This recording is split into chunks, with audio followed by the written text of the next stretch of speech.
Hello, sir. Good afternoon. Good afternoon. How you doing? I'm doing well. Nice. I don't seem to be able to experience bad weather here. Yeah, lucky you. What were you doing today? Yeah. Well, today actually was a really productive day. Started at home, and then I went to a coffee shop, which was outdoors, like covered but outdoors. And then after getting a good amount of stuff done, I went for like a kind of a long beach walk. Oh man, it's a hard life. I'm kind of living my best life right now. It sounds like it. Yeah. Had a friend come visit for one night.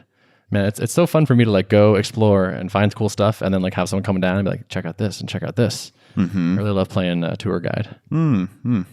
Yeah, just keep that rolling. I mean, you got to do that with NanoConf last or a couple weeks ago, and now you got friends. It's cool. Yep. Yeah. It's good. I did ship some code today. Got a PR merged. We're now on the devise authentication gem. Very exciting. Woohoo! So how long did that project take then, all said and done? That was probably like 20 hours or something. Okay, not too bad. Spread out over a fair amount of time. Mm-hmm. It wouldn't have been too bad if I had, but I kept sort of having interruptions happen. So it took longer than I thought it would, but it's on staging and it works, and we merged it. And so hopefully all the QA stuff will pass and we'll just go to production soon. Very nice. Cool.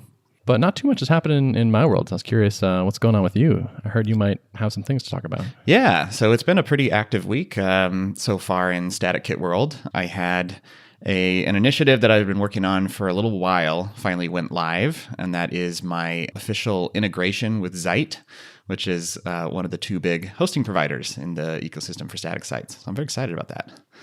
Yeah, I saw that. It looked very official. Yeah. I've been in touch with them. Kind of got in touch with some folks from there early on when I just kind of initially introduced StaticKit to the world. I think they kind of took notice and said like, hey, this looks really cool. I think this would be really handy for our customers, and we'd like to help you be successful. And so that was really nice that they were so willing to be involved and, let me know like what I can do to be basically promotion worthy for them. They have kind of an integration platform that I think they rolled out earlier this year. So you can basically build a mini app that will render inside of their interface. So you can say like, I want to install StaticKit into my ZEIT account.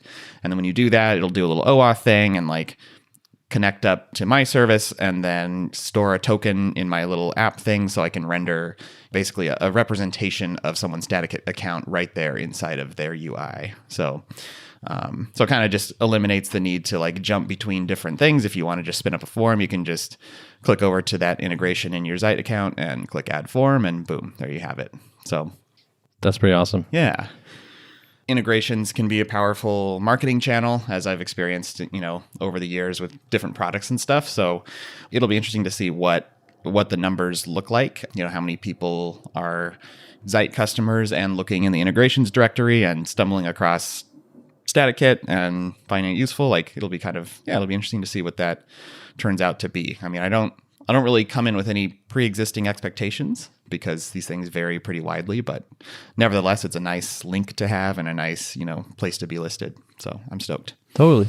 Do they take a cut of your revenue, or is it just... Nope.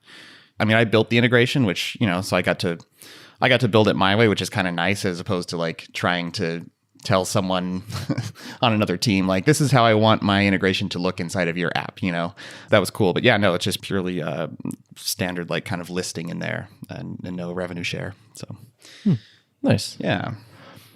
You mentioned that like someone like reached out to you and was just sort of being helpful.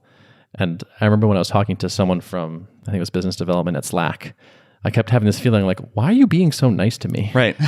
And then I was like, oh, I guess that's just like literally your job. Is to Yeah. like build this kind of connections and be helpful in this way. Yes. It was a confusing feeling for a while. I was like, is this a scam or something? Like, why is this so helpful? Yeah. I don't know. I'm always trying not to be too, naive or something or think that like, oh, they really just want to help me. Like maybe there is an ulterior motive here. And so I was kind of had my guard up for a little bit, but it became pretty clear pretty quickly that like, nope, they just recognize like another person in the ecosystem who's doing something interesting, and it's to the benefit of their customers too if they discover it. So yeah. It's pretty cool. Yeah, sometimes there are just win-wins. Yeah, totally. Yep. Yeah, that's awesome. Yeah, so stoked about that. And I have a Zapier integration also that I finished up that I'm just waiting on approval to get listed publicly in their directory. So that'll be another nice integration to have. It feels like your pace is really good. I'm happy with the pace too. Like being able to invest a lot of my kind of product efforts into things that will also have a marketing impact, which is kind of where I've been trying to stay. I've tried not to veer too deeply into like long running features that building into the product when I don't have a ton of users, I don't have a ton of information. Like I'm trying to really stay focused on like anything I build. I want it to have some marketing juice to it. And I feel like I've been able to knock out a fair number of those recently. Yeah, I mean, it's an interesting contrast between like now and level. At least from my perspective, it feels pretty different. Yeah, for sure. Feels different to me too. Huh, cool. I wonder if even just that like single experience is shaping like what you're doing now. I imagine it has to be. Oh yeah. A lot of the way I'm choosing to move forward is a reaction to what didn't go well with level, which I guess that's what you want, right? You want it to be a learning experience. I mean, I have to be careful not to overcorrect and like swing too far in one direction and be too, reactionary or something. But I think it's been a positive forcing function. I wouldn't be surprised to see this going better with the level experience behind you. So many of the reasons that like Tuple has gone well, I think, have been because I've made mistakes on previous things, or I've learned useful things on previous apps or projects that I'm able to pull into this and just sort of short circuit. Yeah. Let's see, a couple other notes. I invested a ton of time into building out docs. I think of it as like, if I can make my docs as good as like Adam has made the Tailwind docs, then I will be happy, Because it's a high bar. I feel like he sets a very high bar on like just quality. Like every time I consult the Tailwind docs, it's like I'm able to immediately find what I need, and it has a nice example that just perfectly explains the thing that I'm trying to figure out. If you're building developer tools, I think that bar should be similarly high. Like if you're really trying to have a really great developer experience, I mean, having good docs is a key part of it. And so I wanted to make sure that I was trying to at least keep up in that regard with my level of documentation. And so spent some time in the last few weeks building that out. And I think I shipped that maybe last week sometime. But yeah, I'm pretty happy with how that's come along. Well, I mean, you're kind of a jerk for being so good at the design part too. Well, I'm trying to definitely leverage my unfair advantages as much as I can. If I feel like I'm pretty competent at design in this area, then how can I like push it to its limit and try to like really execute well? All the StaticKit stuff I've seen so far has looked awesome. Oh, thank you. You're nailing it. Thank you. I appreciate that. Yeah, another thing I've been thinking about, and I thought maybe we could do a little bit of do a little brainstorming, is I've been thinking about my pricing. I've heard that on the street that you like talking about pricing. I've been accused of that before. Yeah. Yeah. So I thought I would just maybe lay out kind of where things stand today, and then what I'm tossing around, and maybe you can lend some insights as they come to you. So my pricing today is basically freemium that is then tiered by the number of submissions that you receive on your forms. So the free plan includes up to 100 submissions a month, as many forms as you want. And then as soon as you cross over the 100 submission limit, then the base tier starts at $10 a month for up to 1,000 submissions. And that's $10 per site. So if you have multiple websites, each with a contact form on them, say, then you would pay $10 per site and have that 1,000 limit on a per site basis.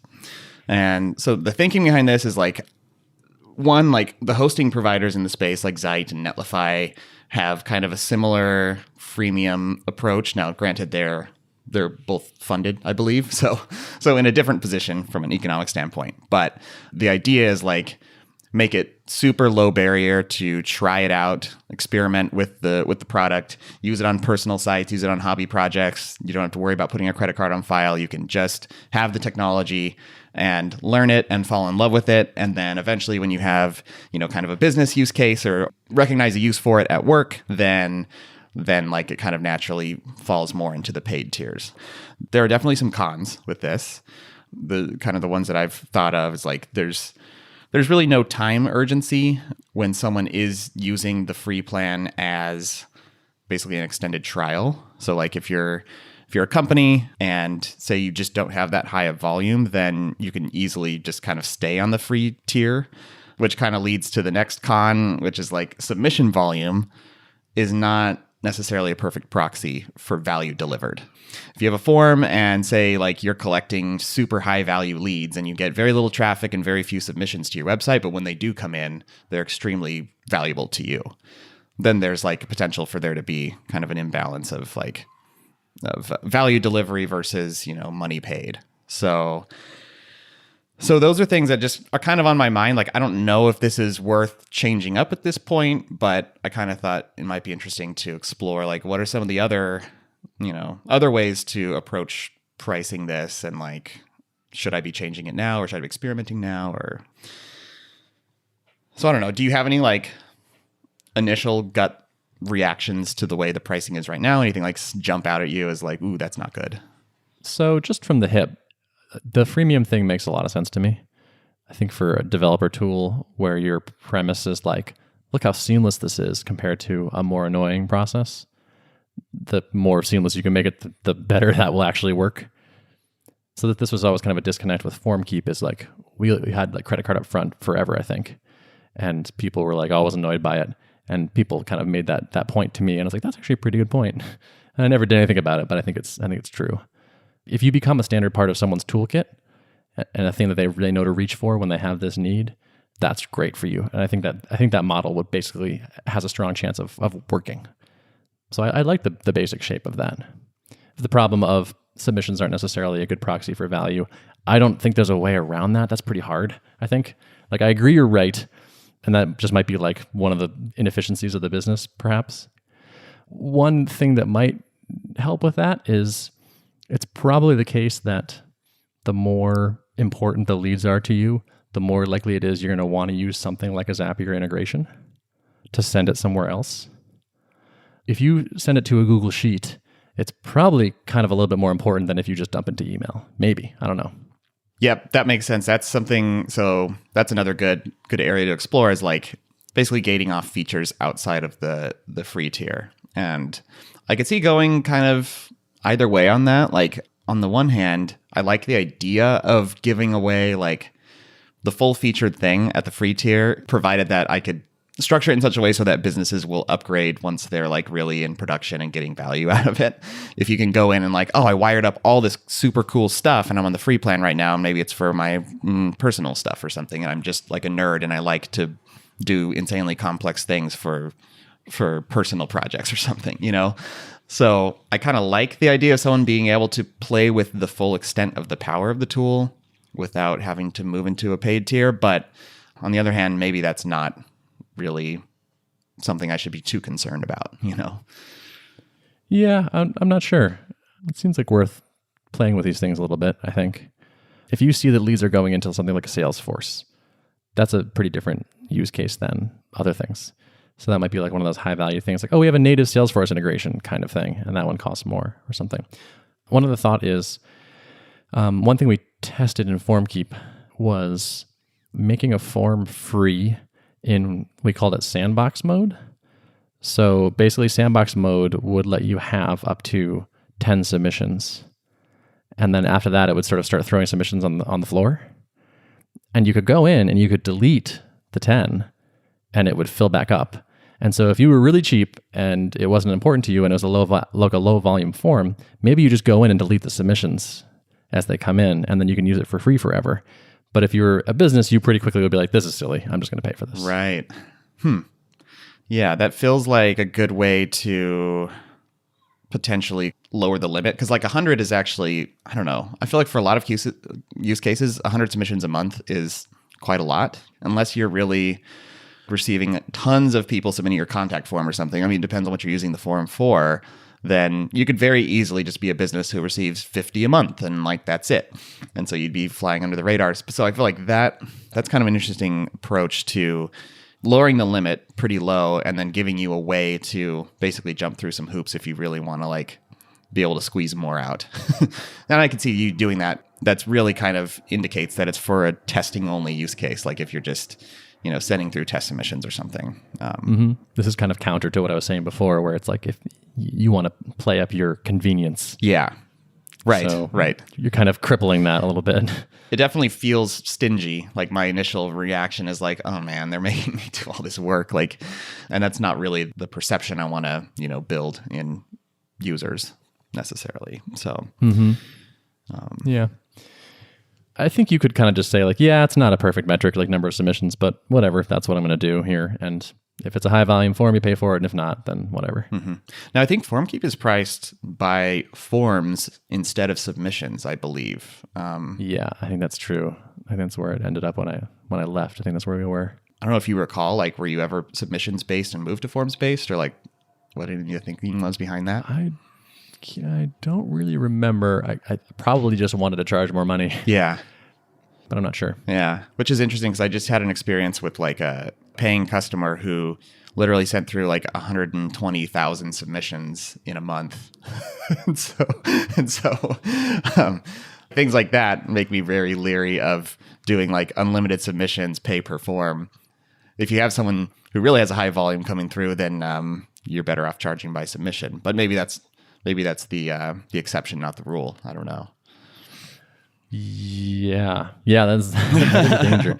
When I was running it, at least, we never had any scaling problems really.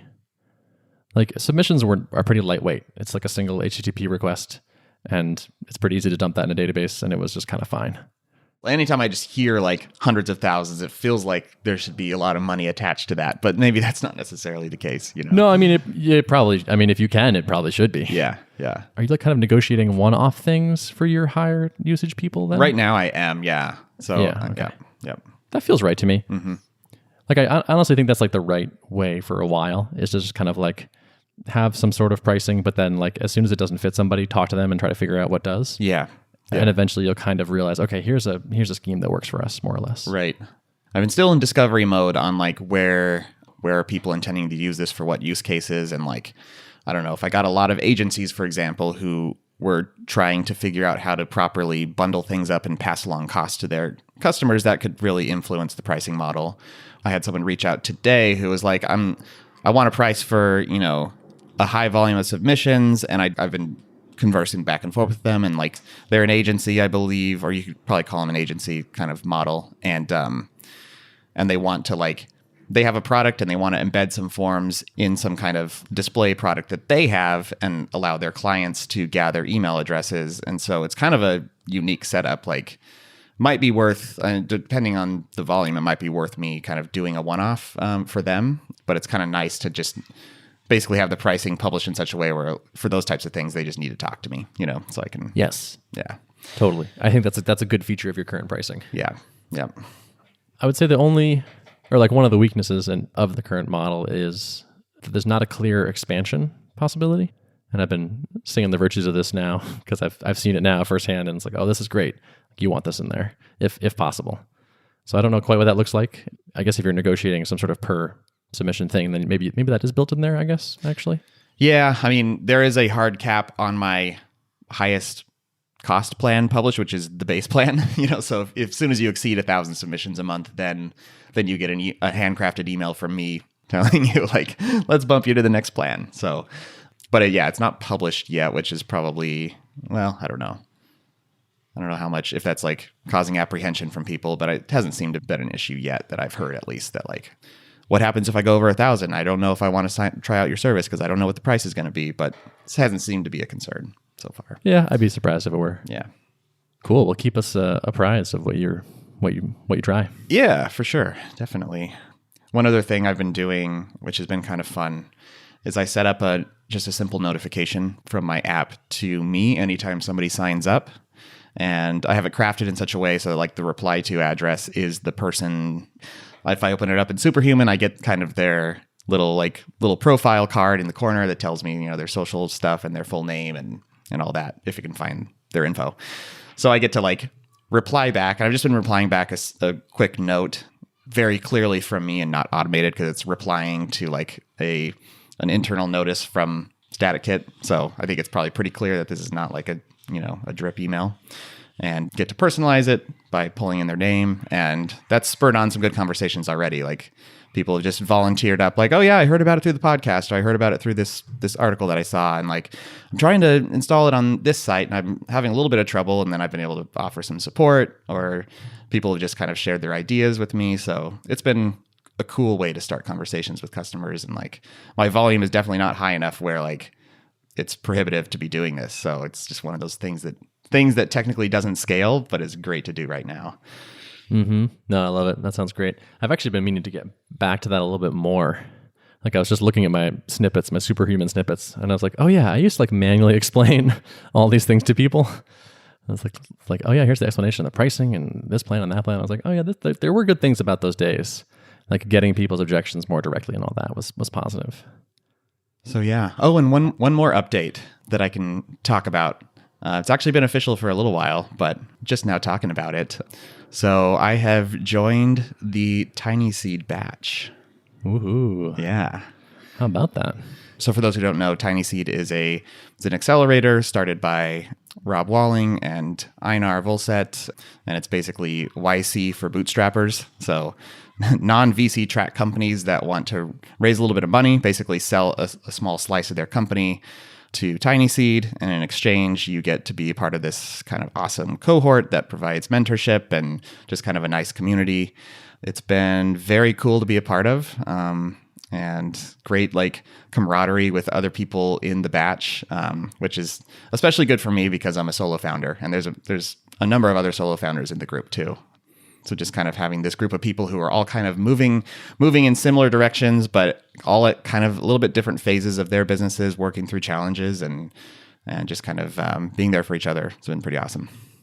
Yeah. So what were the biggest factors that made you decide to do this? The community aspect was a big one. Also, like the money doesn't hurt either. I mean, just being able to have some cushion there that doesn't purely come out of my own, personal savings is definitely nice. Are you thinking of that money as like funds to deploy towards the business directly, or like more like to reduce the burn that you're experiencing personally? Yeah, I'm looking at it as definitely the former, like funds to deploy to grow the business. So like I'm considering experimenting with some paid acquisition down the line, or I'm going to be attending Jamstack Conf in October. There's some airfare, there's some hotel, there's some just expenses around that, and so that will obviously come out of the company.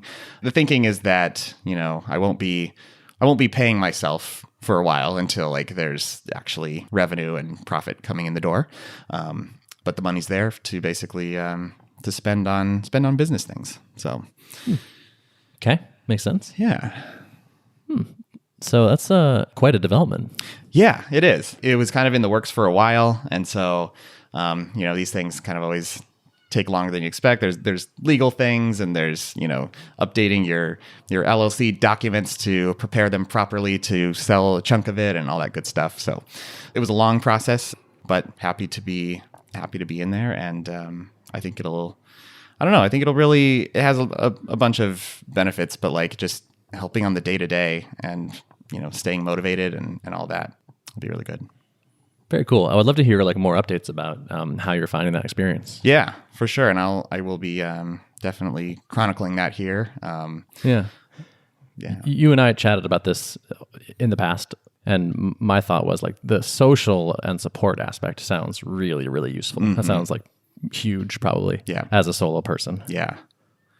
I was so accustomed to, having a Slack with colleagues and coworkers in it, for much of the drip experience, and there's a certain element to that you definitely miss when you're solo. So it's been nice. Cool. Well, congrats, man. Well, thank you. Yeah. Does this mean you have a vanity valuation right now? I technically do. Yeah. Cool. Nice. Yes. All right. Well, excellent. Put that on the wall. Yeah. I will frame it. Yeah, perfect. Cool. Anything else going on in your world? No, I think that's it for me. All right, cool. Why don't we just wrap it here then? Let's wrap it. Notes of the show. Notes of the show can be found at artofproductpodcast.com. Thanks for listening. See ya. Bye.